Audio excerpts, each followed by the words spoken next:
Pero en esta mañana vamos a hablar acerca de las mujeres. No se pongan tan contentas, ¿eh? No, mi esposo ahorita me dijo, te suplico, por favor, sé misericordioso. Le dije, mi amor, no te preocupes, le digo, es la palabra de Dios. Y una de las cosas más maravillosas de la Biblia es que ahora sí, como en México decimos, a mí que me esculquen. O sea, la palabra, y si alguien se enoja o a alguien no le parece, se está peleando contra Dios. Porque nosotros no hicimos la Biblia. Así que solamente Dios nos pide que seamos fieles a este mensaje y que lo compartamos. Las reacciones siempre van a ser positivas y van a ser negativas, porque no todas las personas están abiertas en su corazón para recibir y hacer la voluntad de Dios. Muy bien. Vamos a comenzar, aunque ustedes no lo crean, abran sus Biblias en Proverbios 31 y en Tito capítulo 2 y 1 Timoteo capítulo 2. Son los tres pasajes de la Biblia. Proverbios 31 en el Antiguo Testamento, la mujer virtuosa. Tito capítulo 2 y 1 Timoteo capítulo 2.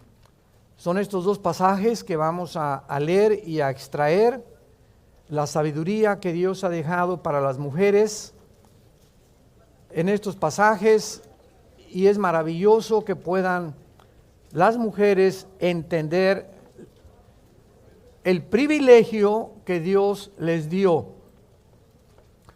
Porque cuando se hizo la primera promesa en la Biblia, la primera promesa en la Biblia del Mesías que tenía que venir a rescatarnos, a redimir a la humanidad, en Génesis 3:15 se le hizo a una mujer. Esto es impresionante.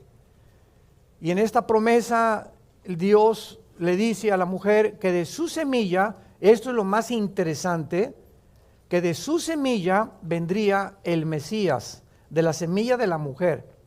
Y de la semilla de Satanás surgiría finalmente el anticristo. Pero lo interesante de esto y lo maravilloso del lenguaje encriptado de la Biblia es que a través de muchos siglos muchas personas de carácter científico comenzaron a interrogar y a burlarse de la Biblia, porque cuando Gregorio Mendel en 1860 comienza a hacer los primeros experimentos con chícharos para postular las leyes de la herencia, la Biblia decía que la mujer iba a tener una semilla, y se descubre que es el hombre el que tiene el esperma. A los que quieren apuntar, esta palabra semilla, siempre que la encuentren, es la palabra hebrea sera, con Z, sera, no Sara, donde compran las mujeres su ropa, sera. Y esta palabra sera es esperma. Se tradujo muchas veces linaje o descendencia. Porque cuando ya hasta el siglo XX, de los 50, como ya hemos visto, los doctores Watson y Crick les dieron el premio Nobel de Medicina por descubrir el ADN, el ácido desoxirribonucleico, pues ya se pudo descubrir que hay en cada de las millones de células que tenemos en el cuerpo una información inteligente. Y que en el momento en que los 23 cromosomas de mi papá y los 23 cromosomas de mi mamá se unieron por el esperma de mi padre, si el esperma de mi padre traía el cromosoma Y, estaba determinando que el producto iba a ser varón, porque los cromosomas son los que determinan el género. Y si el cromosoma de mi papá era X, se junta con los dos X de mi mamá, el producto va a ser mujer. Esto es interesantísimo a la luz de la genética de la Biblia. Entonces, cuando la Biblia promete que de la semilla de la mujer iba a venir el Mesías, pues se comenzaron a especular, oye, pero el que tiene la semilla no es la mujer es la receptora del esperma, de la semilla del varón. Y ya vamos a ver que el varón es el que transmite el pecado a través de su semilla del cromosoma Y desde Adán. Ahora bien, si la mujer iba a portar la semilla, inmediatamente se deduce que la entrada del Mesías al escenario mundial sería de carácter sobrenatural. Jesús, el Hijo de Dios, no podía nacer de un esperma contaminado Y del varón. Además, el Mesías no iba a ser mujer. El Mesías tenía que ser varón, por lo que tenía que portar el cromosoma Y. Entonces comenzó la gente a especular cómo aquí la Biblia se equivocó. No es la mujer la que tiene el esperma o la semilla, es el varón. Pero pasaron 3 siglos más o menos, o 4, cuando el profeta Isaías abre un poquito más la revelación, y entonces dice en Isaías que una mujer virgen, en el hebreo es alma en el hebreo es una mujer que no ha tenido relaciones entre los 14 y 17 años de edad, que el Mesías nacería de una virgen. Se complicaba más la cosa.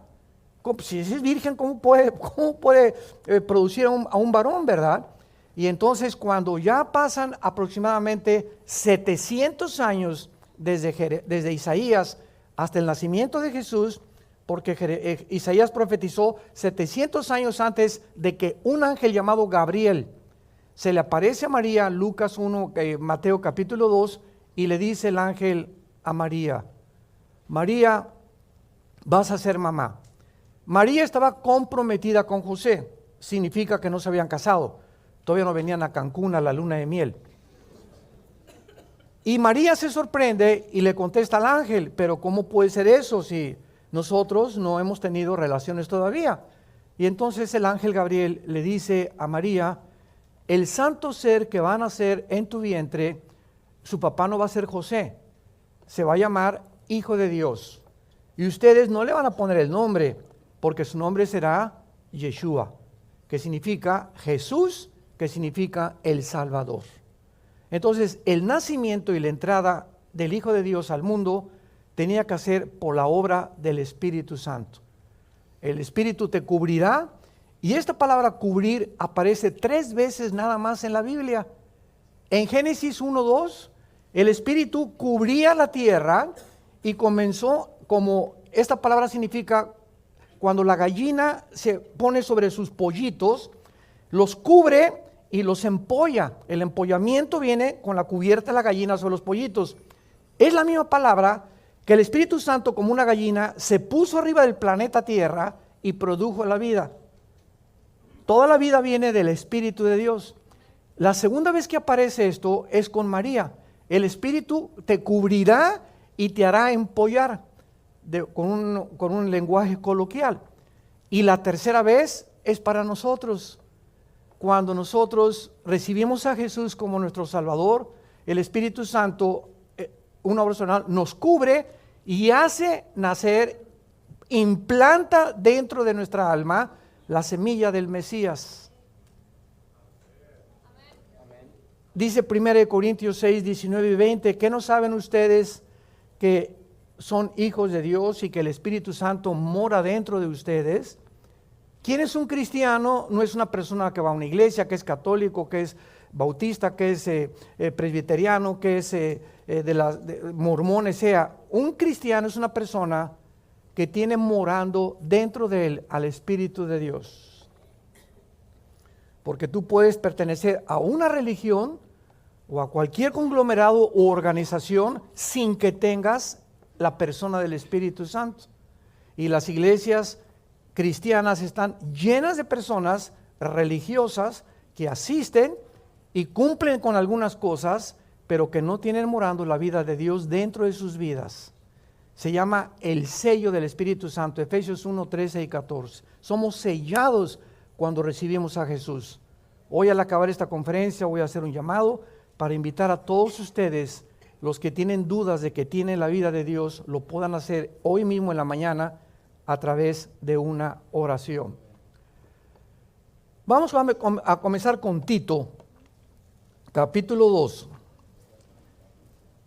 Y quiero comenzar con las ancianas, de atrás para adelante, porque lo vamos a ver ahorita. Es increíble que la Biblia pueda, ahora sí que podríamos decirle al Espíritu Santo, ¿cómo se preocupa por tantos detalles el Espíritu Santo, verdad? se preocupa cómo usamos el dinero, se preocupa cómo usamos a la esposa, nos da instrucciones de cómo educar a los hijos, cómo ser gobernantes, en fin, es impresionante la forma en que la Biblia nos puede vertir toda esa sabiduría para que nosotros podamos vivir de acuerdo a la voluntad de Dios y ya no conforme a lo que nosotros pensamos. Dice en Tito capítulo 2, versículo 3, las ancianas, las viejitas, aquí no está hablando de antigüedad en cuanto a la sabiduría, sino en edad. Las viejitas asimismo sean reverentes en su porte, no calumniadoras, no esclavas del vino, maestras del bien, que enseñen a las mujeres jóvenes a amar a sus maridos y a sus hijos, a ser prudentes, castas, cuidadosas de su casa, buenas, sujetas a sus maridos, para que la palabra de Dios no sea blasfemada. Una de las cosas que Dios les aconseja a muchas de ustedes, tal vez muchas de ustedes tienen, pues ya llegaron al 5º piso tal vez, ¿verdad? A los 50, otras al 6º, tenemos aquí también señoras ya de 65, 70 años, etcétera, etcétera. Y Dios lo que nos está diciendo es lo siguiente: una mujer, no importa a la edad que llegue, nunca debe dejar de arreglarse. Una mujer no importa, porque la tendencia es, ya llegó a los 40, 45, las mujeres por tendencia comienzan a abandonarse. Ya tienen un hijo, 2 hijos, ¿verdad? Ya se les descompuso esto, y pues ya que sea, seguimos comiendo pizza y sigo comiendo chilaquiles y, ¿verdad?, pan dulce, etcétera, etcétera. Y muchas veces esto hace y provoca, ¿verdad?, las enfermedades como la diabetes, problemas de hipertensión, etcétera, etcétera, porque la tendencia es esa. Ahora hay muchos países en la que esto no es así. Por ejemplo, en Noruega, Dinamarca, en Suecia, en muchos en Estados Unidos.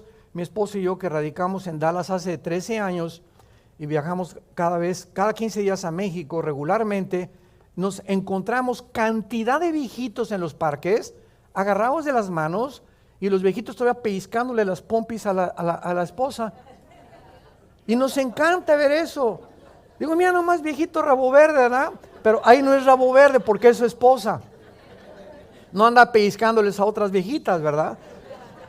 Y en México y en Latinoamérica es muy raro ver este espectáculo, ver viejitos ya grandes, 70, 80, 90 años de edad, todavía caminando juntos, acariciándose, besándose, porque la mayor parte de las veces entramos a un restaurante y ya no digamos 70, 80 años de edad, sino vemos parejas de 40, jóvenes de 50 años de edad, con el periódico, y ahí tienen 1 hora en el café y ninguno se ha dirigido la palabra.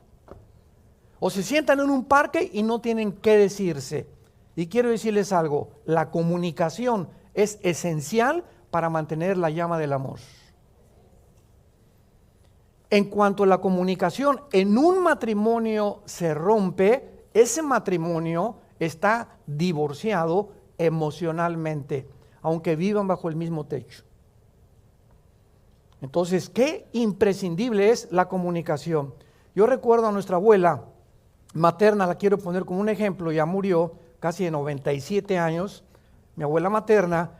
Yo llegaba se convirtió cuando tenía como 65 años porque era presidenta de la Asociación Católica de México. Era persinada y tenía la Virgen del Sagrado Corazón, sus medallas, en fin, una viejita muy, muy linda, muy religiosa, sinceramente. Era una católica sincera, amaba a Dios. Y cuando se convierte, bueno, pues le tardó como 1 año en que dejara todas sus reliquias y todos sus vírgenes, etcétera, etcétera, porque no podíamos presionarla por su edad, su capacidad mental. Y era una persona que cuando yo llegaba por ella, durante los últimos 4 o 5 años antes de que muriera, le encantaba venir a los estudios de la Biblia. Y yo pasaba por ella a las 6:30 de la mañana, vivíamos en la colonia Nápoles, vivíamos en la calle Nueva York, que vivía como 2 cuadras adelante, nosotros junto al viaducto, y pasaba yo a las 6:30 de la mañana, y a las 6:30 de la mañana la viejita estaba prendidita, traía una blusa de seda súper recocida, surcida por todos lados, que, ¿verdad?, se la cosió por acá, pero no se la quitaba. Usaba loción Sanborns en el pelo, con su peineta, tiene el pelo blanco, ojos azules, azules, azules, con una medallota grandota que ya no era de la Virgen María ni mucho menos, pero era impresionante que a las 6:30, 7 de la mañana, agarraba unos, ¿cómo se llaman? Pasadores, con un cerillo los quemaba y se enchinaba las pestañas. Ya no sé si lo hagan haciendo así, creo que ya no, ¿verdad? Se enchinaba las pestañas y salía la viejita y parecía una reina, que dice la Biblia, que no pierdan el porte, derechita, y caminaba así, ¿verdad? Y hay viejitas que caminan así, ¿verdad? Todas. Entonces, ¿por qué esto es importante? Simplemente porque son embajadoras de Dios. Son embajadoras del reino de Dios. Y desgraciadamente en las sociedades que vivimos, como te ven, te tratan. Esta es la razón por la cual los cristianos tenemos en lo posible estar bien vestidos, oliendo bien, no sucios, no chamagosos, no pues sí en el metro y traer el aletazo ahí que tienes 2 días sin ponerte desodorante, etcétera, etcétera, ¿verdad? Porque como yo les digo a mis hijas hoy, si llega un muchacho todo así despeinado, feo, hippioso, a querer pedirme permiso a mi esposa y a mí que si puede salir con nuestra hija, no le damos permiso. Simplemente, ¿verdad? Porque su manera de vestir nos habla mucho de su descuido y de su falta de preocupación en poder agradar a los demás. Entonces no vivimos aislados en el mundo, tenemos que vivir en una sociedad en la que tenemos que recordar que somos embajadores del reino de Dios. Las viejitas no deben ser chismosas. Aquí lo dice, no calumniadoras. ¿Y por qué pone énfasis en que las viejitas pueden ser chismosas? Porque los viejitos casi ya no tienen cosas que hablar. Y casi siempre los viejitos hablan del pasado. Viven en el pasado. Los niños viven en el presente. No saben qué van a hacer porque están en el presente. Entramos a la juventud, vivimos enfocados hacia el futuro. ¿Qué voy a hacer? Preocupados. Y pasamos los 50, 60 años de edad y comenzamos a retroceder. Y todo es el pasado. Ay, cuando yo era. Y lo que yo hice. Y mi mamá. Y mi papá. Porque ya no hay enfoque hacia el futuro. Entonces, como no tienen mucho que hacer, comienzan a hablar chismes nada más. ¿Y ya viste cómo se vistió? ¿Y ya viste que viene vestida de china poblana? ¿Y ya viste? Entonces, una viejita cristiana no puede mantener este lenguaje, porque no es agradable delante de Dios. Su responsabilidad es enseñar a las mujeres jóvenes. Enseñar a las mujeres jóvenes a que amen a sus maridos. Esta es la primera vez en el Nuevo Testamento que se enseña que las mujeres amen a su esposo. En Efesios 5 es el esposo amen a sus mujeres. Una vez me dijo una mujer, ya ves, nunca en la Biblia dice que nosotros las amemos a ustedes. Lee Tito 2:4. Ustedes también necesitamos el amor, porque es una necesidad imprescindible también de nosotros. Y que dice la Biblia que sean prudentes, cuidadosas de su casa. Una mujer cristiana, ya de edad, bueno, ya no se diga de las jóvenes, que salga el domingo a su iglesia o que salga de su casa y ahí está la basura y hace 2 días, el lavadero con los platos sin lavar, sin despolvar, su casa. Una mujer que no tenga cuidado de su hogar o de su departamento, a Dios no le agrada. Una mujer cristiana tiene que esmerarse en saber que su casa debe siempre ser pulcra, brillante, limpia, cuidadosa. ¿Por qué? Porque ahí vive su marido y no creo que haya ningún hombre que llegue a su casa en la noche y que encuentre la basura y que encuentre los platos y las camas sin tender, porque la mujer ya se olvidó, pero es presidenta de la escuela dominical. Y canta la alabanza o hasta directora de la alabanza es. Pero sin embargo ha abandonado su primera responsabilidad, que es su casa. Vean ustedes los detalles de Dios, que sean cuidadosas de su casa. Muy bien, vamos a pasar ahora a Timoteo. 1 Timoteo capítulo 2. Y ahora vamos a pasar con la forma como las mujeres deben de vestirse. ¿Hasta eso, pastor? ¿Qué es tan importante como una mujer debe de vestirse? Vamos a ver por qué. 1 Timoteo capítulo 2, versículo 9. Asimismo que las mujeres se atavíen, esa palabra ataviarse es vestirse de ropa decorosa, con pudor y modestia, no con peinado ostentoso, ni oro, ni perlas, ni plata, ni vestidos costosos, sino como buenas obras, como corresponde a mujeres que se dicen ser cristianas o que profesan la piedad. Estos versículos han creado mucha controversia en muchas iglesias cristianas, porque mi esposa y yo conocemos iglesias de tantas que hemos visitado, que hay mujeres que no se ponen nada de maquillaje y se visten como musulmanas. Y hay otras iglesias que hemos ido donde las mujeres parecen árboles de Navidad. En una aparecen las momias de Guanajuato y en la otra árboles de Navidad, o sea, cargadas, ¿verdad?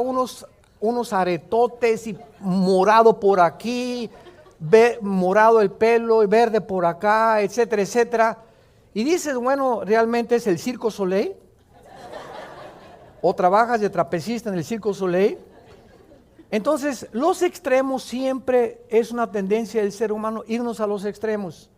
Hay muchas iglesias cristianas, me reservo la denominación, que a las mujeres les prohíben pintarse la cara, usando este pasaje y llevándolo a un extremo. Y además las mujeres se sientan en este lado y los hombres en este lado. Y además con un velo en la cabeza, las mujeres. Estoy hablando de iglesias cristianas, me reservo la denominación. Si mi esposa y yo nos invitan a una iglesia a compartir la palabra de Dios, nosotros nos sometemos a esta iglesia. Y mi esposa me dice, me pongo el velo, póntelo, no venimos a tropezar ni a combatir contra ellos. Y yo me siento al lado de los hombres, pero cuando nos vamos, el pastor no se la va a acabar. Pero públicamente, ¿verdad? Sería antidecoroso, sería falta de honestidad y de ética mía el públicamente degradar al líder de esa iglesia. Igual si tienen una doctrina diferente a la mía, no me meto mucho con ella, voy a predicar el mensaje y aquí en corto vamos a comer y a cenar y ya le comparto al pastor y le digo, ¿verdad? Hermano, ¿verdad? ¿Está usted exagerando en esto? Y ya si él me dice, bueno, pues es nuestra costumbre, que Dios los bendiga. Pero son exageraciones. Y esto no debe ser. Una vez yo estaba al sur de México, en la Plaza de Toros, una cruzada de jóvenes, y me acuerdo que en esta ciudad del sur de México, me reservo también el nombre y la denominación, había 38, 39 grados, casi 40 grados de temperatura, un calor impresionante ahí en la Plaza de Toros. Y entonces, ¿qué hice yo? Me arremangué las mangas de mi camisa, traía mi corbata, y se acercan y me dicen muchos pastores, hermano, tápese porque está usted asomando la carne. Dios sabe que les digo la verdad. Y dije, ¿what? ¿Qué? Es que la carne no puede estar expuesta. Yo no quise alegar porque ya faltaban como un minuto para poder comenzar la conferencia, pues ya me tuve que bajar la de ese, y ya me las abroché, lo obedecí, ¿verdad? Pero les repito, no me volvieron a invitar. Jamás regresé a esa ciudad. Porque en la noche me preguntaron, ¿usted tiene algo que aportarnos y consejos? Y pues les dije hasta la despedida. En amor. Que las mujeres se vistan de ropa decorosa, con pudor y con modestia. La palabra con pudor y con modestia significa conforme a la moral. Ahora, no significa que no se pinten. Todas las mujeres pueden pintarse, ¿verdad? No hay ningún problema. Tampoco hay problema que se hagan cirugía plástica, me han preguntado eso. ¿Puede una mujer cristiana, o puede un hombre hacer cirugía plástica? Escuchen, Dios no está en contra que nos veamos mejores. Hay que carnal, eso no es carnal, el carnal se lleva en el corazón. Entonces, si una mujer quiere agarrarse la naricita, ¿verdad? No es que no se la pongan de Bambi, ¿verdad? Hasta arriba. Y hay otras que se les pasa la mano, ¿verdad? Y quedan así, todos así, deformes, de tantas operaciones que han exagerado. Entonces, otra vez se fueron al extremo. Pero que una mujer, ahora yo consulté a un cirujano de estética muy, muy famoso, cristiano, y le pregunté, oye, ¿tú qué consejo das a las mujeres? Porque esa pregunta nos la hacen a nosotros, Y nosotros tenemos que saber contestar el mayor número de preguntas posibles. Me han preguntado que si una mujer se puede hacer cirugía plástica y a qué edad la primera cirugía plástica. Y este doctor, este médico experto en cirugía plástica me dijo, yo recomiendo que todas las mujeres que se quieran hacer una jaladita no se la hagan nunca antes de los 40 años. Como el pasado Miss Universo, entre 18 y 23 años de edad, el 85% de las mujeres de Miss Universo de la última estaban operadas de las piernas, de las pompas, el busto, de las caras. Y le dije, ¿por qué? Me dice, porque los músculos, Armando, y todos los tejidos de la cara no llegan a completarse ni a madurar antes de los 30, 35 años de edad. Y si se operan antes, va a crecerles un poco más el lado derecho o la boca, y van a estar a los 40, 50 años deformadas.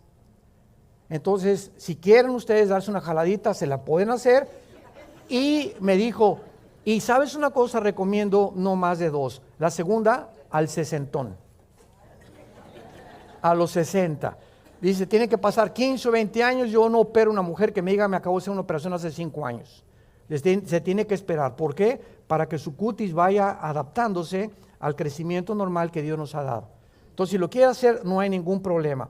Se pueden pintar, se pueden poner el pelo bonito, ¿verdad? Etcétera, etcétera. Y lo que la Biblia está hablando es la exageración. No puedes llegar como mujer cristiana a la iglesia el domingo con los ojos morados y con sombras negras, ¿verdad? Que no quiero usar ni un nombre ya para esto. Y el pelo por acá todo, y unos aretotes así que hasta parecen cascabeles que todo el mundo escucha cuando se te mueven los aretes, etcétera, etcétera. Es a lo que Dios se refiere. Y ahora, ¿por qué las mujeres deben vestirse con pudor y con modestia? Simplemente, señoras que nos acompañan, porque a los hombres las tentaciones nos entran por los ojos. Una mujer cristiana no puede ser una mujer escotada, hasta por acá el escote. Tiene que tener cuidado de sus minifaldas que usa. Y si usa minifaldas o usa pantalones demasiado apretados, que parece que va a montar a caballo, que se ponga una falda. Entonces me han preguntado, ¿una mujer puede subir en pantalones a predicar o a compartir un estudio? Sí lo puede hacer, pero que se tape, ¿verdad? Con sus pantalones apretados y que no ande caminando ahí enfrente de todos. ¿Por qué? Porque a los hombres las tentaciones nos llegan por los ojos. Y alguien puede decir, ¿y qué culpa tenemos que sean tan cochinotes los hombres? Es que tú no puedes, dice la Biblia, que Dios quiere que tengamos la mujer y la ayuda idónea, no la tropezadora idónea. Entonces, tu manera de vestir, tienes que entender algo. El hombre tiene la tendencia, es la naturaleza del hombre. Pasa un bikini y pues ya lo vimos. Ahora cuando ya comenzamos a educar nuestra alma y nuestro espíritu, ya lo vi una vez, pero no la filmo. Entonces voy a una playa, me encuentro, hemos ido a playas donde ni siquiera traen ya el brasier las mujeres, y pues ya la vimos, ¿verdad? Y ya, ni modo, Señor, y lávame con tu sangre, ten misericordia, Señor, de mí, ¿verdad? Está dura la cosa. Y los hombres no podemos ser mustios, ¿verdad? Una vez me encontré un hermano que me dijo, no, hermano, yo jamás, aunque las vea, soy atraído por las tentaciones. Le dije, cálmate, Malaquías.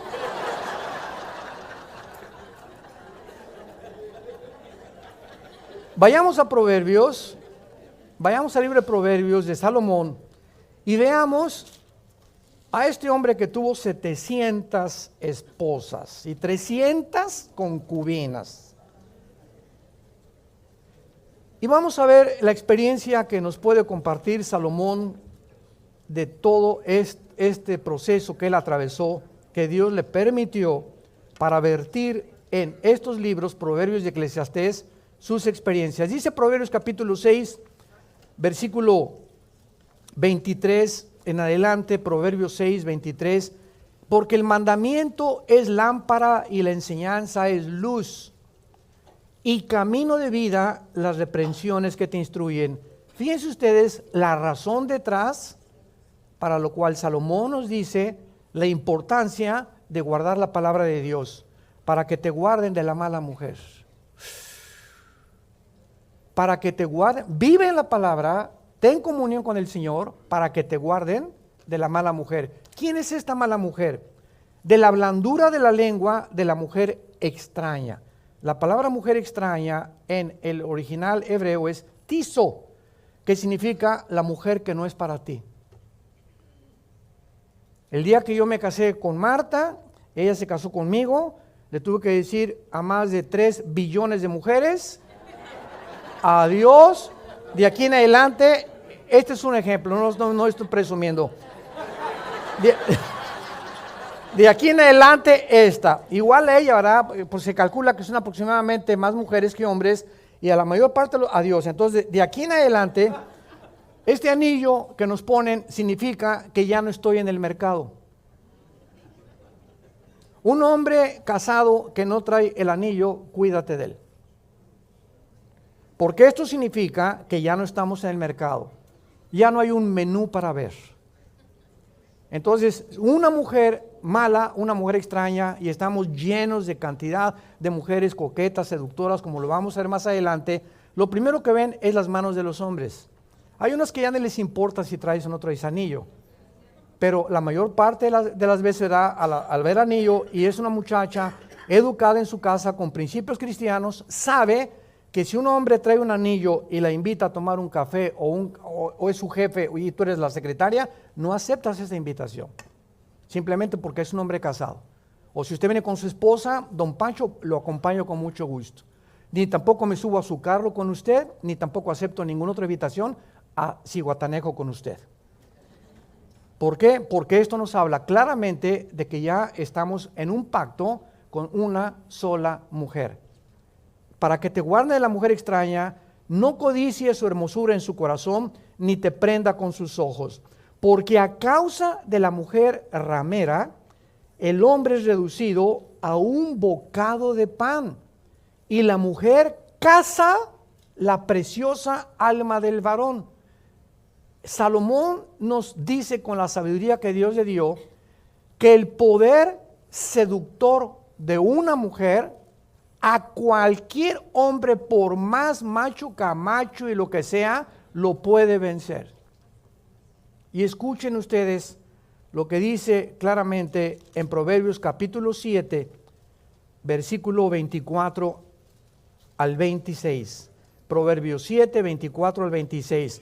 Ahora pues, hijos, óiganme, estén atentos a las razones de mi boca.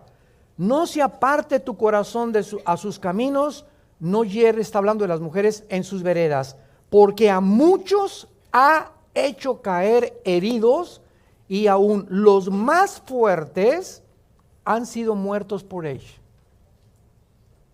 El hombre más sabio de la Biblia, Salomón, cayó por mujeres.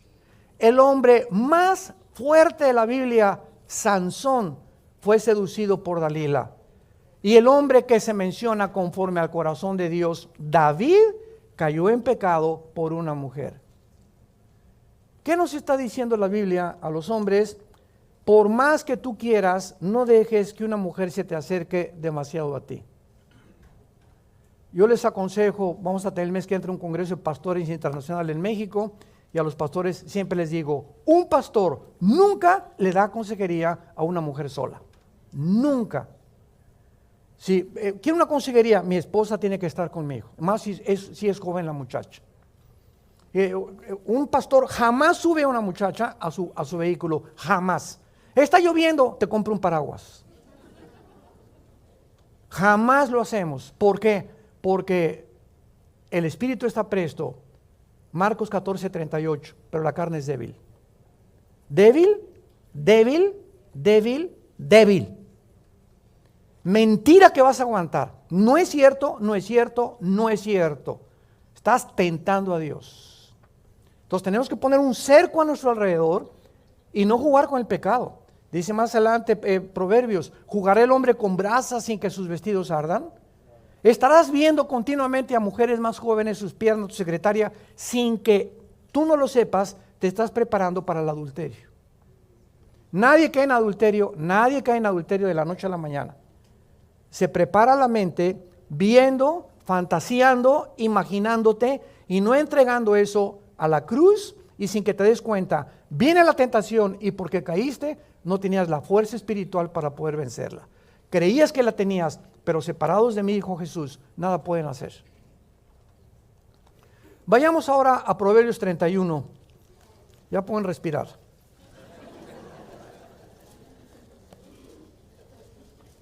Dura palabra es esta de oír, le decían a Jesús, pero es por el bien de todos ustedes. Dios quiere nuestra felicidad y Dios sabe perfectamente bien de qué calibre estamos hechos, de qué material estamos hechos. Por eso todo el capítulo casi de 7 Romanos, Pablo dice, porque el bien que quiero no lo puedo hacer, sino el mal que no quiero encuentro que muchas veces lo hago, porque he descubierto que el mal está dentro de mí. Traemos una naturaleza pecaminosa que continuamente se opone a la naturaleza espiritual que Dios nos ha dado. Y si yo no fortalezco mi naturaleza espiritual, voy a ser vencido por una mujer. Y estamos en la época, en los últimos 20 años, nunca en la historia habían caído tantos hombres de Dios, en toda la historia, por adulterio. Pastores en su iglesia que se fueron con la alabanza, con la secretaria, y siempre preguntan ¿por qué? Porque jugaron con el pecado.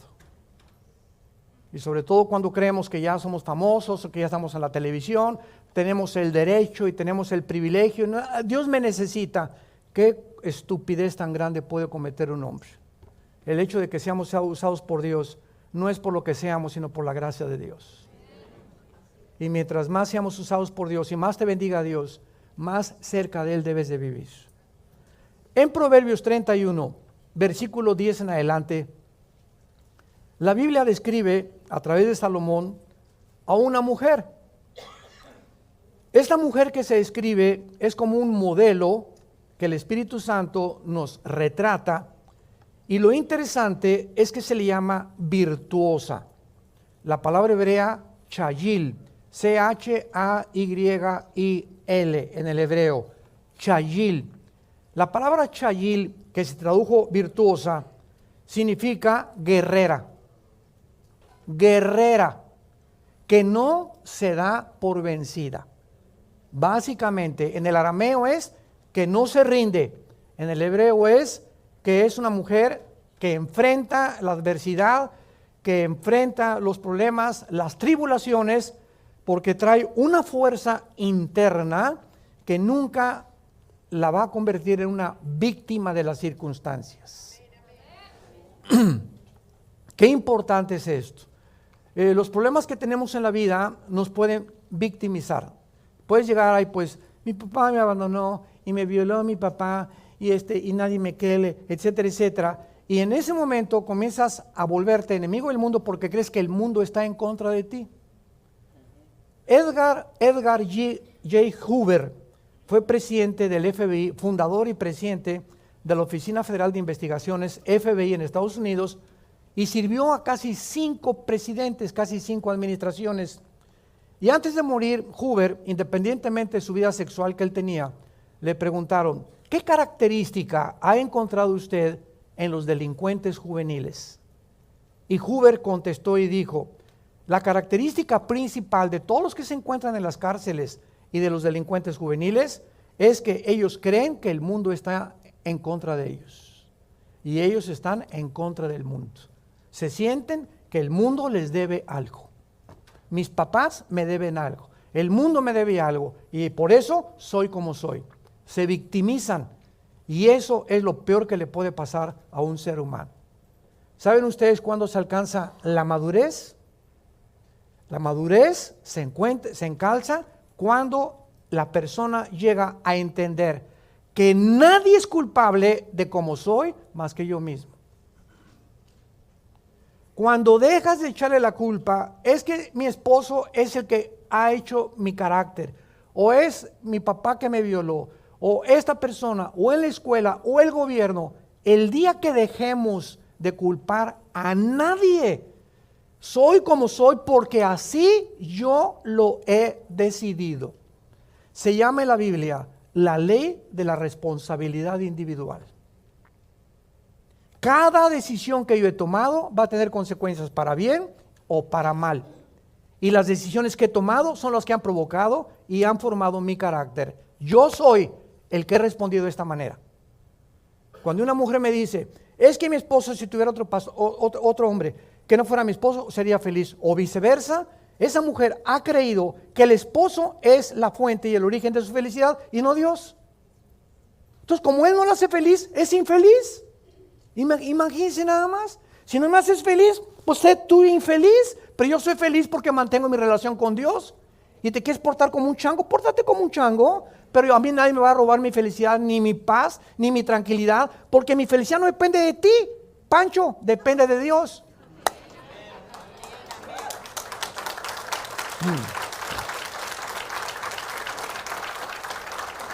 Y hay matrimonios que te encuentras amargados, ¿verdad? Es que mi vieja, como dicen en México, ¿verdad? Esto y el otro, y por aquí, por allá, y trae así cara Pancho de... Es que tu felicidad, ¿por qué hemos equivocado el origen de la felicidad? Ningún ser humano nos puede hacer feliz. Echando nuestra ansiedad sobre él, Él tiene cuidado de nosotros. No te dejaré, no temas, dice el Señor, nunca te dejaré ni te abandonaré. Quita los ojos de Jesús y ponles una persona creyendo que tu felicidad o tu dinero o tu suegra o tu hijo te va a hacer feliz. Te equivocas. Nos van a fallar todos los seres humanos.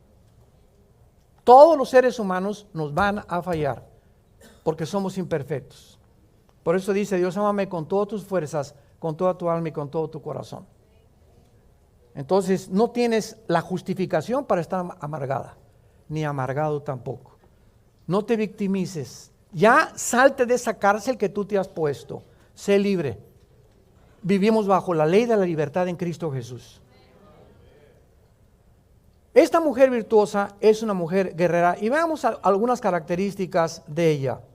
Porque repito, es la palabra chayil, que significa fuerte, valiente, guerrera, que no se rinde, que no se da por vencida. Ahora, dice el versículo 10, que esta mujer, y pregunta el Espíritu Santo, qué interesante, ¿quién la hallará? ¿Quién podría contestar esta pregunta? Porque el que encuentra esta mujer, dice ahí, que su estima sobrepasa el dinero del mundo.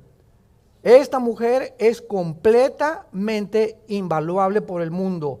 Esta mujer es mejor que sacarte la lotería. En otras palabras, ¿quién la hallará? ¿Quién es el que conteste esta pregunta? Es muy fácil de contestar. El que la esté buscando. Yo les digo a los jóvenes, ¿andas buscando novia? Por el amor de Dios, no vayas nunca a una discoteca a buscar novia. No vayas a una iglesia porque nos vamos a cambiar de iglesia porque mis hijos no encontraron aquí novias. No se imagina la cantidad de familias que hay así, ¿no? Entonces, el retrato más grande del noviazgo, de acuerdo a Dios, lo encontramos en el libro del Génesis, cuando el criado de Abraham le va a buscar esposa a Isaac, ¿se acuerdan? Y manda a Abraham a su criado a que le mande, y después de un procedimiento, etcétera, etcétera, encuentra a Rebeca. Pero el cuadro más hermoso que hay en la Biblia, se los comparto a los jóvenes siempre, es que viene Rebeca montada en un camello, toda como antes, ¿verdad? Se tapaban, y dice la Biblia que Isaac se encontraba meditando la palabra de Dios. Nunca Isaac fue a buscar novia. Nunca se preocupó andar buscando con quién. Dios se la trajo en una charola de plata. Simplemente porque si ponemos a Dios en primer lugar, Él nos dará todas las cosas por añadidura. Mateo 6:33. ¿Y cómo venía Rebeca? ¿Con el ombligo de fuera? ¿Con minifalda? Al contrario, venía pero completamente vendada. Y ahora es al revés. Ahora las muchachas se quitan lo más que pueden y hasta le hacen así con el ombligo de fuera, ¿verdad? Tratando de atraer la atención de los muchachos, desgraciadamente, pobre estima de estas mujeres sobre su cuerpo. Y pues sí vas a traer yo les digo, vas a traer a 100 abejorros detrás de ti. Pero las personas que se acerquen recuerda una cosa, se van a acercar por tu cuerpo, van a buscar tu cuerpo y no el espíritu que Dios te ha puesto dentro de ti. Qué grave equivocación que una mujer quiera atraer a hombres por la forma provocativa en vestirse. La mujer virtuosa sobrepasa todas las piedras y el valor que le podamos dar. Dice el versículo 11, el corazón de su marido está en ella confiado y no carecerá de ganancias. En otras palabras, el corazón de su marido está en ella confiado. ¿Por qué? ¿Por qué son los celos? Hay celos buenos, hay celos malos. ¿Sabían ustedes eso, verdad? Hay un enojo santo o una ira santa, hay una ira no santa. Dice en Efesios, enójate porque forma parte, pero no amanezcas enojado. Nunca permitas 2 días enojado con tu esposo. Ya nos gritamos, ya nos sombrereamos, ya nos discutimos. Ok, procura en la noche, Señor, Padre, perdónanos, mi amor, perdóname, pero no quiero mañana amanecer igual que como nos peleamos hoy en la tarde. Porque cuando el enojo dura 2 o 3 días y no hay perdón en la pareja, abrimos la puerta a los demonios. Se vienen contra nosotros a crear amargura, rencor, y el alma comienza a ser envenenada. Y en cuanto hay amargura, se pierde el discernimiento de la voz del Espíritu Santo. Vienes a la Biblia y ya no vas a entenderla o no te va a poder Dios hablar porque hay un estorbo en tu corazón. Saca de ti el rencor y la amargura para que tu comunión con Dios sea limpia y transparente. ¿Por qué el corazón del hombre está confiado? Hay celos buenos. Si mi esposa me dice, por ejemplo, un día, voy a comprar pan a la panadería, y yo sé que en esa cuadra donde está la panadería hay un grupo que siempre se junta de muchachos, no cristianos, no así pandilleros, entonces yo le digo, te voy a acompañar. Ella no me va a decir que porque está celoso, no, te voy a acompañar porque mi celo es evitar que alguien te pueda lastimar. Entonces no la acompaño por un pensamiento de que se va a ir con los pandilleros, sino simplemente para protegerla. Dice Santiago capítulo 4, versículo 4, que Dios es celoso de nosotros. Es un celo santo, nos cela Dios cuando Él sabe que algo nos va a pasar malo y trata de quitarnos esas amistades que nos pueden lastimar. Ahora, los celos equivocados son la falta de confianza por la inseguridad de que tu esposa o tu esposo te vaya a fallar. Ahora, ¿por qué el marido de esta mujer está confiado? Simplemente porque ella no es coqueta. Porque ella no es coqueta. Si tú vas con tu marido, ¿verdad? Y ves que tu esposa voltea a ver a todos los hombres y por aquí, por allá, pues es una coqueta. Sus ojos tienen que estar en Jesús. Y cuando una mujer se viste y camina así, ¿por qué te vistes así, mi amor? Pareces licuadora como te mueves. Por el amor de Dios, o sea, si te quieres mover, muévete conmigo en la noche. Y la danza de los 7 velos si quieres, ¿verdad? Pero ¿por qué te tienes que mover así o caminar así en la calle donde cientos de miradas de hombres te están viendo? ¿Quieres realmente atraer miradas de otros hombres que no son tu esposo sobre tu cuerpo? No eres una mujer piadosa. Las mujeres que profesan caminar con Jesús tienen que cuidar su manera de caminar, de mirar a los hombres, etcétera, etcétera. Y por eso el corazón del hombre está confiado. Mi esposa, ¿por qué tiene confianza en mí? Ella sabe cuando voy a algún lugar, ¿verdad? Y me lo ha dicho muchas veces. Yo de veras se lo digo sinceramente, aquí está mi esposa el testigo, vamos a un restaurante, vienen meseras en Estados Unidos, la mayoría son muy bonitas en Estados Unidos las meseras, y siempre les hablo de Cristo, pero con ella. Entonces cuando un marido dice, es que me encanta testificar, pero siempre le gusta testificarle a jovencitas. Digo, ya puedes sospechar, ¿verdad? Y entonces una vez mi esposa me dijo, ¿sabes qué me molesta que lo hagas? Ya no lo volví a hacer. Ya no lo, mejor le dije a Caleb o a mis hijos, ¿verdad? Háblenle ustedes a la mesera del Señor. Para evitar, o sea, a mi esposita le molesta, ok, yo no quiero hacer nada que le moleste. Y si ella tiene una actitud también se lo voy a decir y eso nos va a ayudar a poder edificarnos mutuamente.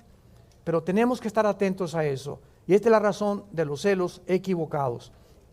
En el versículo 12 dice que su lealtad es a su marido. Le da a ella, o sea al marido, bien y no mal, todos los días de su vida. Significa, ¿verdad?, que ella, esto es importante, nunca, mujer que me escuchas, critiques a tu marido públicamente. Nunca. No te atrevas a hacerlo. Y menos cuando está junto a ti. No hables mal de tu marido, peor todavía. Porque en ese momento tu marido, pues, ¿verdad?, tendría ganas de, ¿qué voy a hacer? Digo, ¿cuánta deslealtad puede una mujer tener? Humillar a su marido públicamente o hablar mal de él públicamente, o peor todavía, enfrente de él, degradarlo. Una vez mi esposa y yo estábamos en Tucson, Arizona, hace muchos años, y estábamos en una reunión de pastores que nos invitaron a compartir. Y había un pastor bautista, ya se murió, también ella ya se murió, y estábamos todos así en la reunión, y de repente ella llega y lo agarra el pelo y le comienza a hacer así. Enfrente de todos, te dije que me dejaras el dinero, y le hacía así la cabeza. No lo podíamos creer. Mi esposa es testigo de eso también. No lo podíamos creer que pudiera ser. Qué mujer, ¿no? Y él, pues, sí, te vio al ratito, le decía él, ¿verdad? No duró mucho tiempo este hermano. Pero ¿a qué grado puede llegar una mujer, no? Ya no solamente hablar mal de él, sino que qué manera de humillarlo. Llega por detrás, enfrente de todos los pastores, lo agarra así el pelo, así el chongo, y le comienza a hacer así, ¿por qué no me dejaste la tarjeta de crédito? Y me fueron a cobrar el gas, y él hasta los lentes se le cayeron, nomás le hacía así la cabeza. Dice en el versículo 13 y 14, ella busca lana y lino, con voluntad trabaja con sus manos, es como un ave de mercader, trae su pan de lejos. Aquí vemos su productividad. El uso y la rueca eran apartados para hilar y torcer hilos en la antigüedad. Dice el versículo 19, aplica sus manos al uso y sus manos a la rueca. Eran aparatos para hilar y torcer los hilos. Y esto nos enseña que el diseño perfecto de Dios para la mujer es que trabaja en su casa. Ahora bien, hasta 1950, el 8% de las mujeres en Estados Unidos trabajaban. 1960 subió al 20%. Y ahí brincamos ya, para no ir con tantos años, al siglo XXI, donde en Estados Unidos el 90% de las mujeres trabajan fuera de su casa en Estados Unidos de Norteamérica. ¿Qué ha producido esto? Bueno, en que él no tiene mucho dinero, entonces ella quiere trabajar y quiere buscar su independencia, porque si se divorcia, ella pueda tener una manera de sostenerse, y mientras tanto, los que la pagan son los niños, educados en las guarderías todo el día. Allá sales en Estados Unidos a las 8 de la mañana a trabajar, tienes una hora para comer y llegas a tu casa a las 6, 7 de la noche. Y los niños así crecen, y la delincuencia, como ustedes saben, en Estados Unidos es terrible. Ya están matando los niños de 10, 12 años de edad, ellos en las escuelas, porque el niño necesita seguridad, cariño y amor. Ahora bien, si tu esposo, por ejemplo, es abogado y tú eres secretaria, qué bendición que sea la secretaria de tu esposo. Si tu esposo es médico, qué bendición que tú seas la enfermera de tu esposo. Si tu esposo es pastor, qué bendición que tú lo ayudes en tu casa con tus hijos y que puedas tener tu prioridad. Pero si ustedes no pueden, ya no tienen hijos ni mucho menos, y la mujer quiere trabajar, no hay ningún problema. Sería un extremo, aquí te quedas, aquí a hacerme los frijoles. Entonces tenemos que orar para poder tener un hogar organizado, equilibrado, y que Dios nos pueda dar la sabiduría para saber cómo actuar. Pero el ideal, repito, el ideal bíblico es que la mujer trabaje en su casa. Ese es el ideal. Cuidando a sus hijos, ahí es donde la mujer se realiza. Pero la mujer independiente del siglo XX comenzó a abrirse paso por el machismo del hombre. Porque se la relegaron, las oprimieron, y vino el movimiento de liberación femenino. Vemos el versículo 15 en penúltimo lugar, que dice la Biblia: se levanta aún de noche y da comida a su familia y ración a sus criadas. Su principal preocupación de una mujer de Dios es su familia, no su trabajo. Yo tengo una hermana, se los digo con todo mi corazón, porque ella cuenta su testimonio. Tere, ahora ella y su esposo se casó con un norteamericano, viven cerca de San Francisco, California. Mi hermana tiene 3,300 iglesias, y ella y su esposa en consejería pastoral. Es psicóloga, tiene 4 diplomados en psicología y un doctorado en psicología. Y cuando ella se convierte, la psicología pues ya usa el filtro de la Biblia, pero ella, ¿verdad?, perdió los primeros 2 esposos, y ella lo comparte. Me dediqué a la psicología y a la universidad, y mi esposo no me importaba, ni mis hijos, era mi carrera, y me hizo mi carrera mi Dios. Y perdió 2 maridos, perdió 2 familias. Hasta que por fin le cayó el 20, gracias a la misericordia de Dios. Se casó con este hombre, ¿verdad? Entendió que sufrió muchísimo, como ustedes no se imaginan, y ahora es toda una mujer virtuosa. Es una guerrera de Dios. Pero ella tuvo que compartir su testimonio, que tú no pongas tu carrera ni ninguna otra cosa. Tu familia es lo más importante, tus hijos y tu esposo.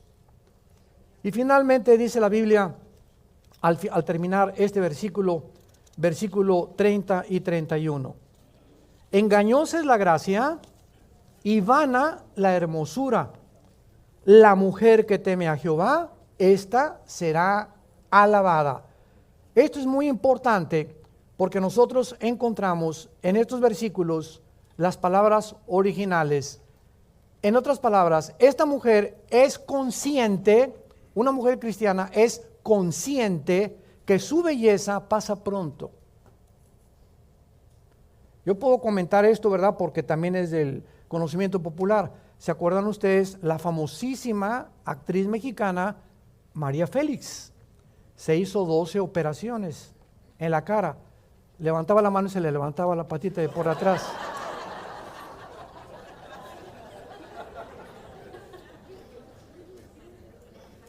Ella, y hay cantidad más así, o sea, es una obsesión, porque tenemos que envejecer algún día. Tenemos que envejecer, ¿verdad? Algún día ya no se puede hacer nada, por más que le hagas y le jales, ya no se puede nada. Entonces, no nos concentremos en eso, aceptemos, ¿verdad?, los cambios que la vida nos da. Y dice la Biblia eso, ¿por qué? Porque la belleza, dice la Biblia, es vana, y la gracia y vana la hermosura. Pasa pronto, y el temor de Dios para su seguridad es la esperanza de nuestro futuro. Esto es importante porque aquí la palabra gracia es la palabra que se usó para el adorno interior, y engañosa es sharar en el hebreo, que significa es falso, no es real, es una impresión equivocada de mi persona. Yo, para saber quién soy, no me miro en el espejo, miro a Dios en la Biblia, porque Él mira lo que el corazón no mira, lo que nosotros miramos. Y si tú tienes belleza porque Dios te la dio, dale gracias a Dios. No te concentres en ella, ni trates de usar eso como un anzuelo, como un gancho para poder abrirte camino en la vida, porque es la historia del 85% de las artistas de cine. El caso triste, ya puedo nombrar miles, ¿verdad? Marilyn Monroe, pobrecita, hasta con un expresidente se metió, se suicidó con pastillas tranquilizantes. Britney Houston, qué voz más hermosa y más preciosa, con una fama y con un dinero impresionante, no pudo ser feliz, era bonita, tenía todo, se mete a una tina de baño, se mata con pastillas tranquilizantes. Rock Hudson, el varón más guapo del siglo XX, Rock Hudson, medía 1,90 de estatura, se vuelve homosexual a los 50 años, 55 años de edad, y así encontramos cantidad de personas políticas, cantantes, políticos, etcétera, etcétera, que atrajeron todo y centraron su vida en su belleza, en sus talentos, en la influencia que tenían. Nunca se ocuparon de Dios y terminaron ellos mismos encerrándose en una cárcel, suicidándose o quitándose la vida. ¿Por qué? porque solo el temor de Dios es el que nos hará vivir tranquilos y confiados en Él. Oremos. Vida Nueva para el Mundo y Dr. Armando Alducin Ministries presentaron El Poder de la Palabra de Dios.